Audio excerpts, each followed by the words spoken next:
तो स्वागत है आपका इस वीडियो में। इस वीडियो में हम समझेंगे श्लोक नंबर 6 अध्याय 2।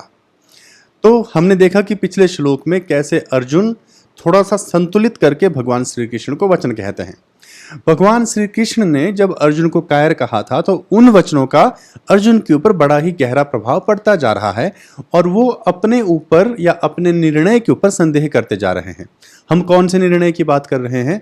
हम बात कर रहे हैं अर्जुन का वो निर्णय जिसमें अर्जुन भगवान श्री कृष्ण को सीधे सीधे मना करते हैं कि मैं युद्ध नहीं करूंगा। अब अर्जुन को अपने उस निर्णय के प्रति संदेह हो रहा है और वो उसी से प्रभावित होकर भगवान श्री कृष्ण को अपने वचन कहते जा रहे हैं। यानी कि अब वो स्थिति बनती जा रही है जहां अर्जुन इस तरफ बढ़ रहे हैं कि मुझे कुछ नहीं पता है। पहले अर्जुन बिल्कुल आश्वस्त था कि मैं जो भी सोच रहा हूं वो बिल्कुल सही है, यानी कि अपनों के साथ युद्ध करना गलत है। लेकिन अब यहां अर्जुन को थोड़ा सा शक होने लगा है। भगवान श्री कृष्ण की एक ही डांट ने अर्जुन के होश ना वापिस ला दिए हैं। ये चमत्कार है भगवान श्री कृष्ण की वाणी का, क्योंकि भगवान श्री कृष्ण सत्य स्वरूप हैं और जब सत्य का प्रहार होता है तो असत्य रूपी अहंकार छंटने लगता है। तो यहां पर भी वैसा ही कुछ हो रहा है। तो अब अर्जुन भगवान श्री कृष्ण को क्या वचन बोलते हैं इस श्लोक में, चलिए हम समझ लेते हैं।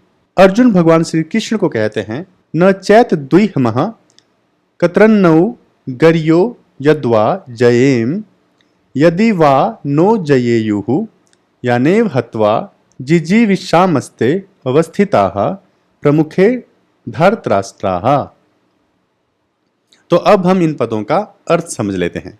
तो सबसे पहले है न चैत द्विहमः, तो इसका अर्थ हुआ, ठीक है, यहां पर भी संधि की गई है, तो अगर संधि विच्छेद करेंगे, ठीक है, तो हम इसको ऐसे पढ़ेंगे, न च एतद विहमः, इस तरह से पढ़ेंगे। तो इसका अगर हम अर्थ देखते हैं तो ये अर्थ है न चैत द्विहमः, हम यह भी नहीं जानते।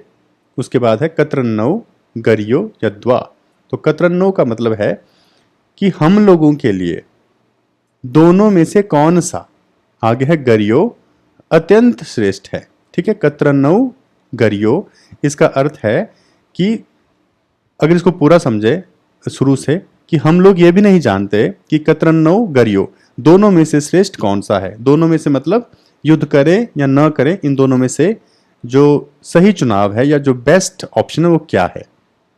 अगला है यद्वा जयेम यदि वा नो जयेयुः, तो इसका अर्थ ये हुआ कि युद्ध में हम उनको हराएंगे या वो हमें हरा देंगे, कि हम विजयी हो जाएंगे या वो हम पर विजयी हो जाएंगे। गर्यो यद्वा जयेम यदि वा नो जयेयुः, या हम उन पे जीत जाएंगे या फिर वो हम पे जीत जाएंगे। मतलब हम लोग तो ये भी नहीं जानते कि युद्ध करें या ना करें कि ठीक क्या रहेगा, ठीक है, और ये भी नहीं पता कि युद्ध में हम जीतेंगे या वो जीत जाएंगे। ठीक, तो अब हमारी अगली लाइन है यानेव हत्वा न जिजीविषामस्ते अवस्थिताः प्रमुखे धर्तराष्ट्राः, मतलब यानेव हत्वा, जिनकी हत्या न नहीं, आगे है जिजीविषामस्ते, यानी कि जिनकी हत्या करके भी हम जीवित नहीं रह सकते।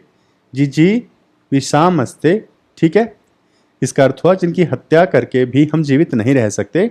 आगे है अवस्थिताः प्रमुखे, अवस्थिताः का मतलब है खड़े हैं, और आगे है प्रमुखे हमारे सामने, और आगे धर्तराष्ट्र मतलब कौरवों की जो सेना है या धृतराष्ट्र के जो संबंधी हैं।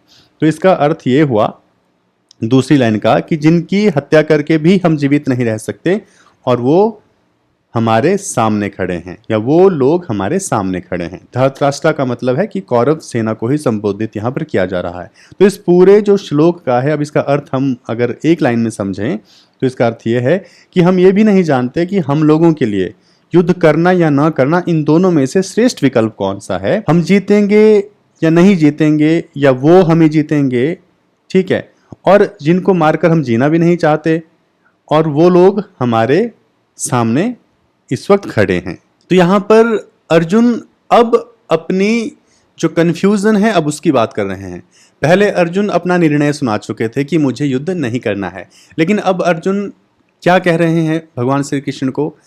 अब वो ये कह रहे हैं कि मुझे कुछ समझ नहीं आ रहा है कि क्या करना है, मुझे तो ये भी नहीं समझ आ रहा है कि युद्ध करें या न करें। तो यहाँ से हम अर्जुन की जो मनोस्थिति है उसको समझ पा रहे हैं कि कैसे श्री कृष्ण की फटकार के बाद अब अर्जुन ये स्वीकार करने लगे हैं कि पहले जो वो कह रहे थे या जिसको सही मान रहे थे वो सही नहीं है।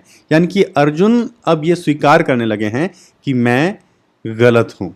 ठीक है, तो अब देखते हैं कि अर्जुन ने क्या कहा। अब हम इन पदों की व्याख्या को समझ लेते हैं।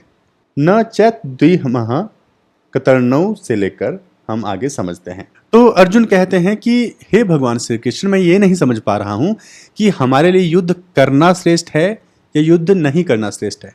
पहले क्या कह रहे थे कि युद्ध नहीं करना ही श्रेष्ठ है। पूरी तरह से पहले अर्जुन एक तरफ थे, लेकिन अब यहां नहीं है। ठीक है, अब वो थोड़े से बीचों बीच आ गए हैं, संतुलित हो चुके हैं।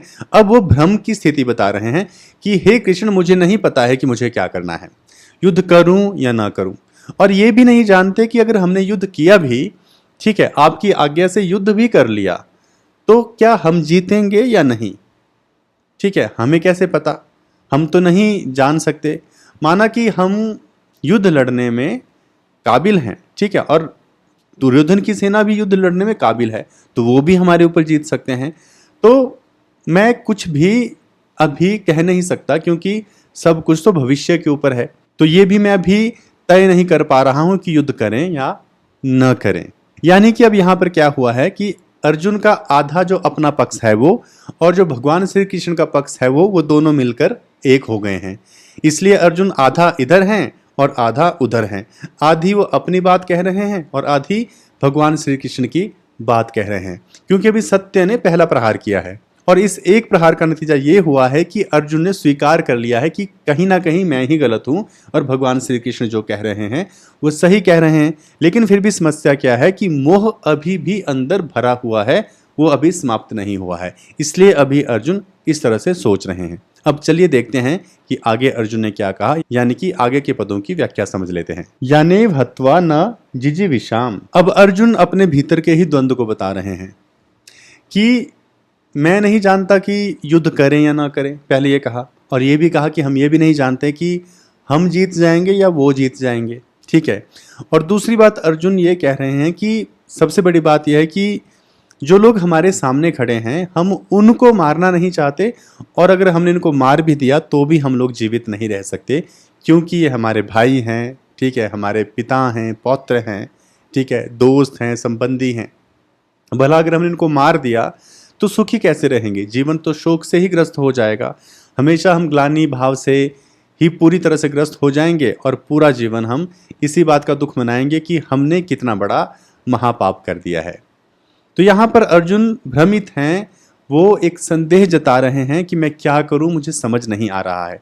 उस स्थिति से जहां अर्जुन ने कहा था कि मुझे युद्ध नहीं करना है, और अब इस स्थिति को अगर हम ध्यान से देखें तो अर्जुन अब दोनों ही पक्षों के बीच में फंस कर रह गया है। यानी कि वो अब धीरे धीरे बढ़ रहे हैं उस तरफ जहां वो भगवान श्री कृष्ण से प्रार्थना करते हैं कि अब आप ही बताइए क्या करना है, और तभी भगवान श्री कृष्ण फिर अर्जुन को ज्ञान देते हैं। ठीक है, तो हमारे इस श्लोक में इतना ही था।